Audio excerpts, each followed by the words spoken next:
नमस्ते प्रणाम, हम भोजपुरी गायक शशिलाल यादव आप सभी तमाम भोजपुरी दर्शक लोग गुड शो गो लगता नहीं। और आज बड़ा ही खुशी की बात बा कि आज हमने सब भाई अम्बे रिकॉर्डिंग स्टूडियो दिल्ली में बानी सन। और बगल में देखिए ये कैमरा में मुड़ते जा रहा हूँ, ये रहे राइटर राकेश जी यहाँ के ब्लॉग है। नमस्कार प्रणाम, हम राइटर राकेश आप सबको और ये बुलेट भाई और ये हमारा चैनल बा WR ब्लॉग्स वीडियो। ये सब चैनल के आप सब ढेर सारा प्यार और सबसे जो कोना में बैठल बानी बुलेट भाई तो भाई हैं, वो तो दिल में बसते हैं।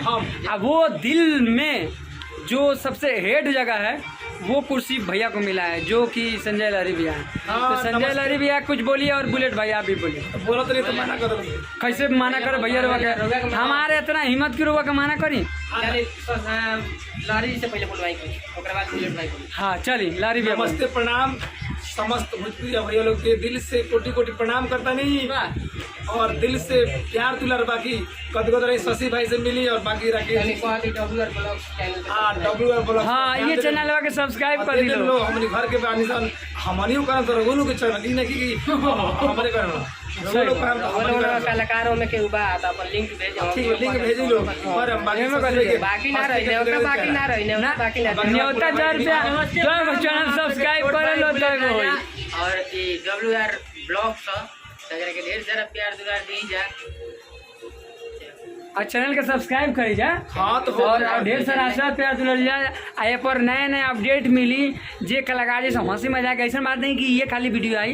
ये पर जैसे हमने कुछ हारमोनियम से प्रैक्टिस करता नहीं या कुछ बलिया के बाली नवादा के नथुनी उठला लगवलू बलिया के बाली ये वचन तुम बजाइए है ना। हाँ आधा के उठला लगवलू अरे बलिया के बाली नवादा के नथुनी। हाँ हाँ आधा के उठला लगवलू अब बलिया के बाली नवादा के नथुनी।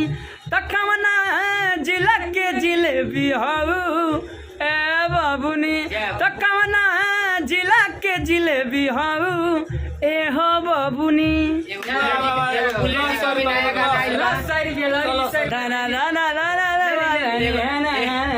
एगो बुलेट जी का नया गाना अभी छूटल बाबू गाना तनका। और देखिए अभी अच्छा एक केकरा तरफ से पुरस्कार मिलल है। हम दिल में फेंक दियो। बहुत बहुत धन्यवाद। ये जो भी भाई पुरस्कार दिए हैं इनके पूरे परिवार को माता लक्ष्मी और भी अंधन संपत्ति दे और भी आगे बढ़ाएं और खूब सुख शांति समृद्धि का नमस्कार प्रणाम, जय भोजपुरी, हर हर महादेव।